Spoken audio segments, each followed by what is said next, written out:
Perkenalkan, nama saya Dekrit, NIM 0534190082, Prodi Teknologi Pendidikan UPBJJ Surabaya.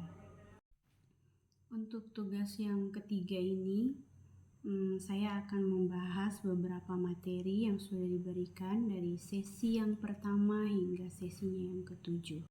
Baik, untuk sesi yang pertama kita akan membahas tentang konsep dasar dari teknologi pendidikan. Prinsip utama dalam teknologi pendidikan adalah memfasilitasi orang untuk belajar. Dan kita juga akan membahas tentang sejarah teknologi pendidikan dari tahun 1950 sampai 2018. Baik, pada sesi yang pertama kita akan membahas tentang konsep dasar dari teknologi pendidikan. Prinsip utama dari teknologi pendidikan adalah memfasilitasi orang untuk belajar. Dan kita juga akan belajar mengenai sejarah dari teknologi pendidikan pada tahun 1950 sampai 2018. Saya akan menjelaskan ringkasan sejarah dari teknologi pendidikan per dekade.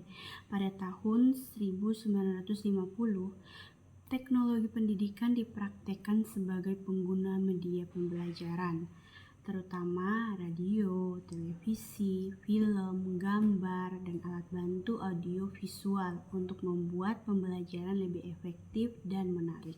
Pada tahun 1960 muncul teaching machine dan pembelajaran terprogram berbasis psikologi behaviorisme, terutama populer dalam pelatihan militer dan industri.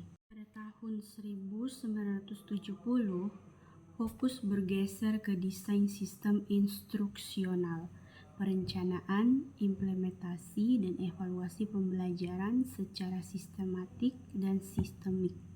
Pada 1990-an, komputer mulai digunakan untuk pembelajaran interaktif melalui jaringan komunikasi, membuat jalan bagi e-learning dan sumber belajar daring.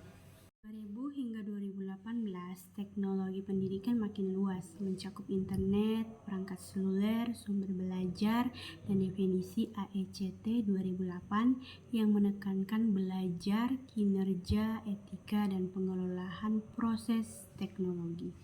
Untuk sesi yang kedua, kita akan membahas teori pendidikan jarak jauh, khususnya dalam konsep dasar dan ciri pokoknya.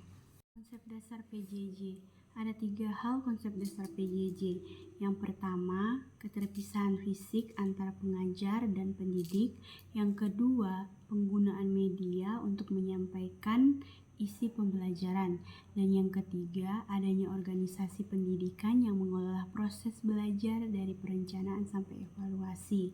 Dengan kata lain, PJJ adalah sistem pembelajaran yang sengaja dirancang agar peserta didik tetap bisa belajar meskipun tidak di kelas secara langsung. Ciri pokok PJJ meliputi keterpisahan yang bersifat semi-permanen antara guru dan siswa, penggunaan media teknis seperti cetak, audio, video, komputer, atau platform digital, serta adanya komunikasi dua arah yang memungkinkan dialog antara peserta didik dan pengajar.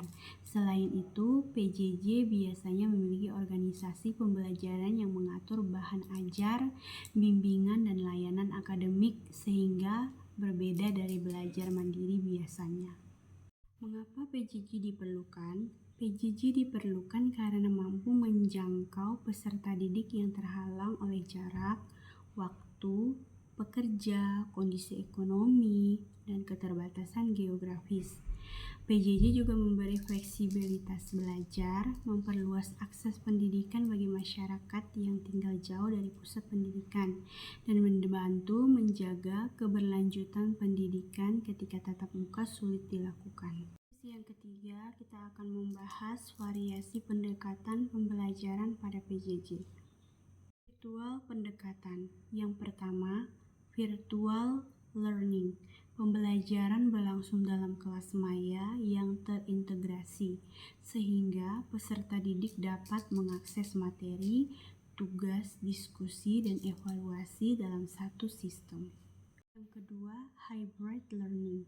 Menggabungkan pembelajaran jarak jauh dengan pertemuan tatap muka terbatas, sehingga memberikan fleksibilitas sekaligus tetap menjaga interaksi langsung. Yang ketiga, hybrid learning. Pembelajaran sepenuhnya memanfaatkan internet dan lingkungan digital untuk interaksi, distribusi materi, dan aktivitas belajar. Yang ketiga, distributed learning. Materi dan aktivitas belajar disebar melalui berbagai media atau platform sehingga peserta didik dapat belajar dari sumber yang berbeda-beda. Yang keempat, mobile learning. Pembelajaran dilakukan melalui perangkat bergerak seperti ponsel atau tablet, sehingga akses belajar menjadi lebih mudah dan fleksibel.